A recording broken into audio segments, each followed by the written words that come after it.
Bienvenue ou re-bienvenue si c'est pas ta première fois ici. Aujourd'hui, on va parler de quelques-unes de mes lectures préférées.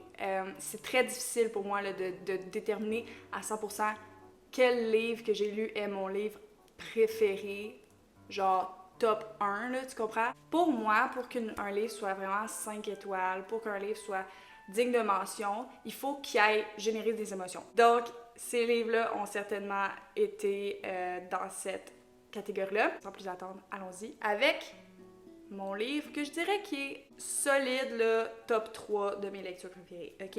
Et c'est The Nightingale de Kristen Hanna. En plus, on a le même nom. I mean, on suit l'histoire de Isabelle et Vianne, deux sœurs qui vivent en France dans les années 40, donc pendant la Deuxième Guerre mondiale. Et Vianne vit sa petite vie en fait avec son mari et sa fille. Son mari est, comment on appelle ça? Enrôlé dans l'armée. Donc, Vianne tente du meilleur qu'elle peut en fait pour pouvoir pour sa fille pendant cette période-là. Ensuite, on a Isabelle qui, elle, d'un autre côté, s'engage dans un groupe de rébellion, I guess, contre le gouvernement en place pendant la Deuxième Guerre mondiale. Donc, tu peux comprendre de qui je parle. Donc, Isabelle, de son côté, combat contre ce qui se passe politiquement de cette façon-là. Ce qui est très intéressant dans ce livre-là en particulier, ce que j'ai vraiment apprécié, c'est la dynamique entre les différentes personnes. Donc, il y a la dynamique entre Vianne et sa fille qui devient une adolescente au cours de ces années-là. Et aussi la relation entre Isabelle et Vianne, les deux sœurs. Donc, le fait que Isabelle est un peu dégoûtée par le fait que Vianne semble rien faire pour son pays, rien faire pour sa liberté, et à l'inverse, Vianne qui est vraiment en fait inquiète puis terrorisée par le fait que sa sœur participe à des activités dangereuses politiquement, là, qui pourrait mettre sa vie en danger, la vie de sa famille en danger. Il y a de la romance aussi, très, très, très intéressante.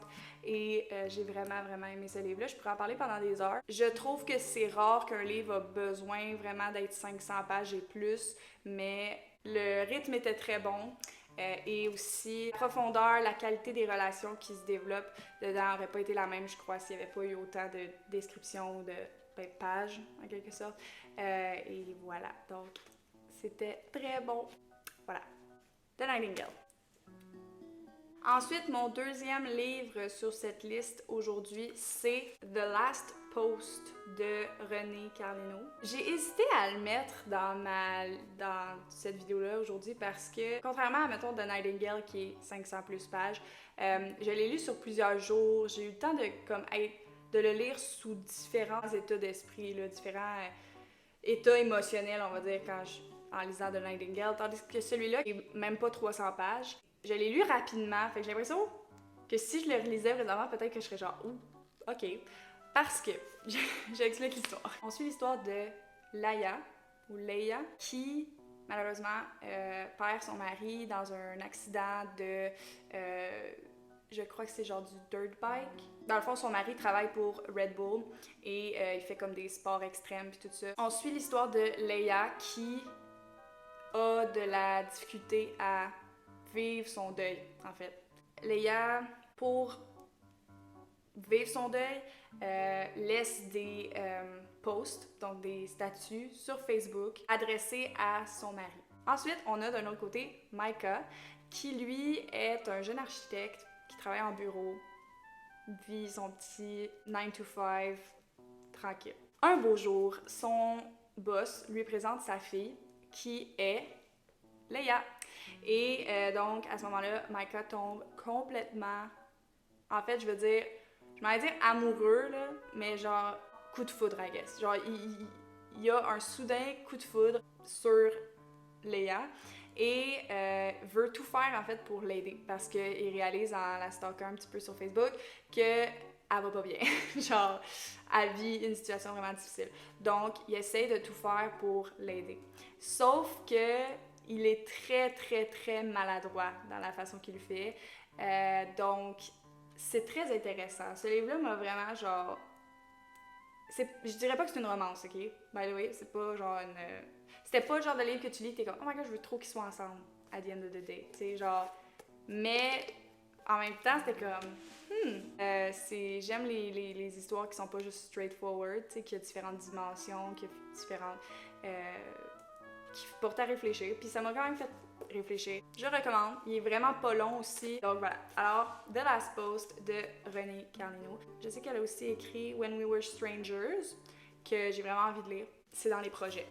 Pour terminer, le dernier livre sur ma liste, j'aurais jamais pensé avoir ce livre-là sur ma liste parce que j'ai entendu parler de ce livre-là au travers d'une adaptation qu'ils ont faite en film. OK? Et il est sorti dans un temps où c'était un peu comme angsty, genre non, moi je vais pas aimer ce film-là, je vais pas aimer ce... Ben, je lisais pas dans ce temps-là, mais tu sais, je me disais je vais pas aimer ce film-là. Genre toutes les filles sont comme oh my gosh, c'est tellement cute, genre bon. OK? Fait que je pensais pas avoir ce livre-là dans mes favoris. Mais nous sommes ici aujourd'hui et je vais te parler du livre Me Before You de Jojo Moyes. Si c'est comme ça se prononce. Ils ont fait une adaptation en film de ce livre-là. Évidemment, le livre est meilleur que le film. Je suis désolée. Mais qu'est-ce que tu veux, fallait que je le dise. Je trouve que le film a été très une dimension, là, genre, OK, histoire d'amour, bang, bing, bang, boom, c'est ça. Tandis que le livre, je trouve qu'il touche plusieurs autres aspects. Les personnages ont un peu plus de profondeur, je dirais. C'est sûr qu'en même temps, tu essaies de faire un film d'1 heure et demie, puis un livre comparé à un livre de 360 pages.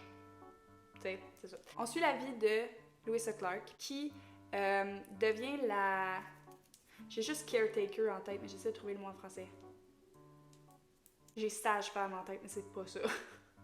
Je sais que c'est pas ça. Je vais dire caretaker. Elle s'occupe d'aider au quotidien un homme qui s'appelle Will, qui est en chaise roulante. Donc elle est engagée par Will, en fait par la famille de Will, pour venir l'aider. Côté romance, c'est un Grumpy Sunshine all the way. Au travers de son travail, Louisa et Will développent un lien d'amitié qui se transforme tranquillement en romance. Oh, we love to see it. OK. Quand je dis que je pleure des fois en lisant des livres, là, quand je dis que j'ai ugly cry en lisant ce livre, tu peux même pas t'imaginer. Je lisais, OK, j'étais comme ça. Je lisais, OK, puis il fallait que j'arrête de lire pour comme pleurer, pour continuer de lire parce que je voyais plus rien.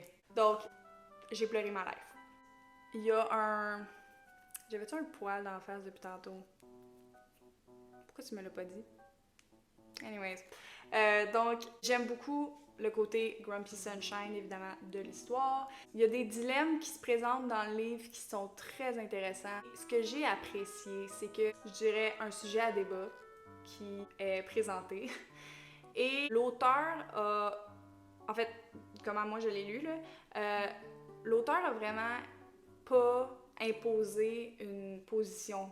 Tu vas lire dans un livre sur un sujet, puis des fois, tu sens que l'auteur est plus d'un côté ou d'un autre, puis qu'il essaie d'imposer un peu, ce qu'il pense. Je veux dire, il a le droit, c'est son livre, il écrit ce qu'il veut.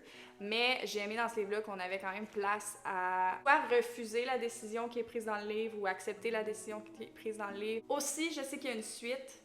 Je lirai pas la suite. Je veux pas lire la suite. Pour moi, je veux garder ces personnages où ils sont, ici, et c'est tout, OK? OK. J'ai peur, littéralement, j'ai peur de lire la suite. Je veux pas lire la suite. Voilà, c'était ça pour aujourd'hui. J'espère que tu as apprécié, j'espère que ça leur a ajouté des livres à ta TBR si c'était pas déjà là. Que n'hésite pas à commenter, aimer, t'abonner. Merci d'avoir été là et on se revoit une prochaine fois. Bien sûr, avant de quitter, je te vois là, tu t'en allais à temps là, j'ai oublié de te dire. N'oublie pas de lire et de rire, my friend. Là, tu peux t'en aller. Bye là.